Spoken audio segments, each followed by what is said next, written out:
एक शेर की शिक्षा। आज के इस एक्सप्लेनर में हम सीधे उस दौर में चलेंगे। हम बात करने वाले हैं मराठा साम्राज्य के महान नेता छत्रपति संभाजी महाराज के शुरुआती जीवन के बारे में। सोचेंगे जरा कि कैसे बचपन की अत्यधिक कठिनाइयों ने एक छोटे से बच्चे को एक इतने शक्तिशाली शासक के रूप में ढाल दिया। मतलब आप खुद सोचिए, एक 9 साल का बच्चा जिसे आमतौर पर खेलना कूदना चाहिए, वो एक पूरे साम्राज्य को मात दे रहा है। Shocking right? कैसे एक बच्चे ने खुद को एक राज्य चलाने के लिए तैयार किया। ये कोई आम बचपन तो बिल्कुल नहीं था। यहाँ भयंकर शुरुआती चुनौतियों और एक गहरी त्रासदी ने मिलकर एक भविष्य के राजा का आकार तैयार किया। इन्हीं सब का जवाब उन घटनाओं में छिपा है जिन्होंने उन्हें अंदर से फौलाद बना दिया। अगर हम इन महत्वपूर्ण वर्षों की इस टाइमलाइन को देखें ना, तो सब कुछ कितनी तेजी से होता है। 1657 में पुरंदर किले की मजबूत दीवारों के बीच उनका जन्म होता है। छत्रपति शिवाजी महाराज और साईबाई के घर खुशियां आती हैं। लेकिन सिर्फ 2 साल बाद 1659 में, जब संभाजी केवल 2 वर्ष के थे, उनकी माता साईबाई का निधन हो जाता है। सिर्फ 2 साल की उम्र। उसके बाद आता है 1666 का साल, वो मशहूर आगरा का किस्सा। एक के बाद एक ऐसी घटनाएं जिसने साफ कर दिया था कि इस राजकुमार की जिंदगी आसान नहीं होने वाली। अब मां के जाने के बाद इस छोटे से राजकुमार को संभाला उनकी दादी ने, राजमाता जीजाबाई। उन्होंने सिर्फ एक दादी का फर्ज नहीं निभाया, बल्कि आप कह सकते हैं कि वो संभाजी की नैतिक और राजनीतिक बुनियाद की सबसे बड़ी आर्किटेक्ट थीं। उन्होंने इस बच्चे को सिर्फ एक राजकुमार की तरह बड़ा नहीं किया, उनका एक बहुत बड़ा विजन था। उनकी दी हुई शिक्षा का असर आपको संभाजी के आने वाले जीवन के हर एक फैसले में दिखेगा। और वो विजन क्या था? हिंदवी स्वराज। ये कोई आम शब्द नहीं था, ये उनका एक कोर आइडियोलॉजी था, स्वशासन और न्याय का एक मूल आदर्श। राजमाता जीजाबाई ने बचपन से ही संभाजी के दिमाग में ये बात डाल दी थी कि उन्हें इसी आदर्श का भविष्य में रक्षक बनना है।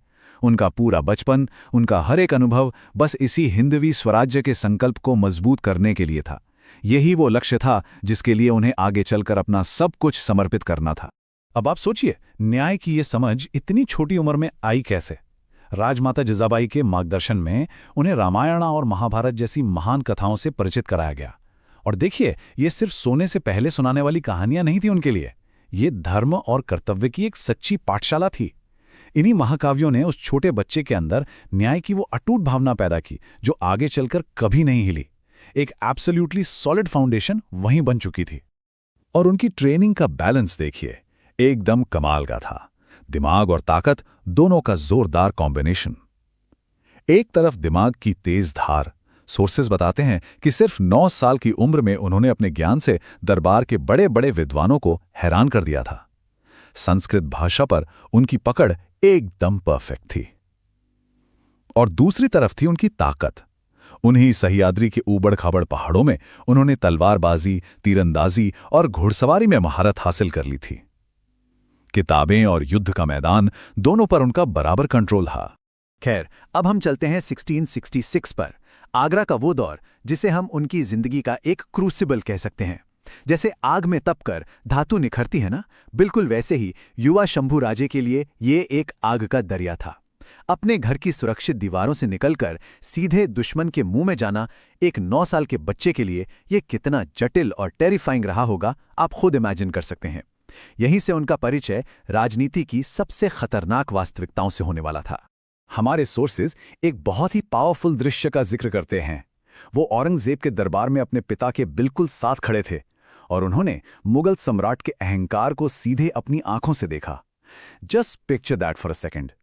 एक तरफ अपनी ताकत के घमंड में चूर एक बड़ा शासक, और उसके सामने खड़ा सिर्फ 9 साल का एक शांत निडर बच्चा। वहां जरा सी भी गलती मौत का कारण बन सकती थी, पर उनका साहस और संयम सच में अद्भुत था।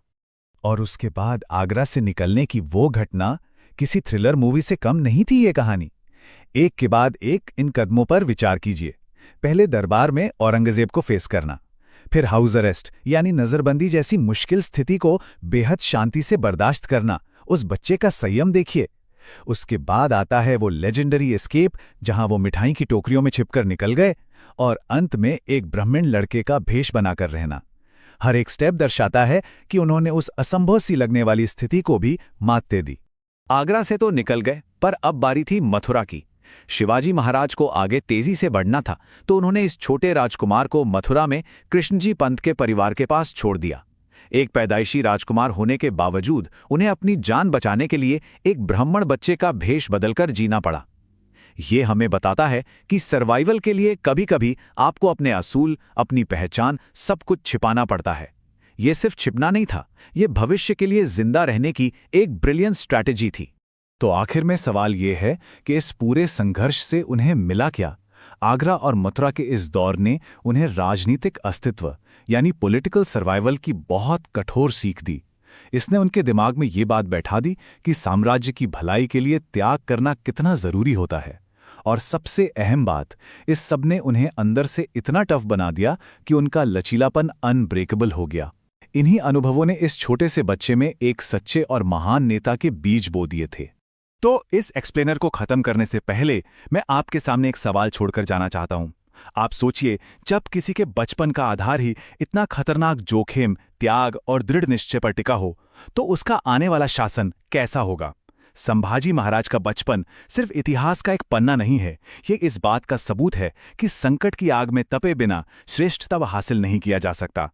इन्हीं अनुभवों में उनके आगे के महान शासन की पूरी कहानी छिपी है। आज के इस एक्सप्लेनर में हमारे साथ जुड़ने के लिए आपका